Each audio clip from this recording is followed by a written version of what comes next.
In the game, the player will have the opportunity to cross different checkpoints. You will need to keep track of the status for the checkpoint collision detection. Use let to create a new variable called isCheckpointCollisionDetectionActive and assign it to the value of true.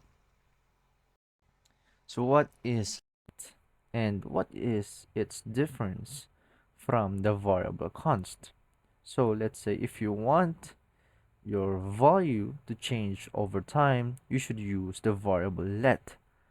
If you don't want to change over time and you want that value to be constant and you don't want the value being reassigned, then you should use the variable const.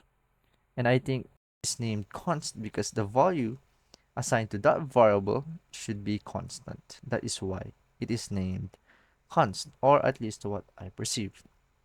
Now let's go back to the activity. It says to create a new variable called isCheckpointCollisionDetectionActive and then assign a boolean true with the use of the variable let. Okay, that should be it. Nice.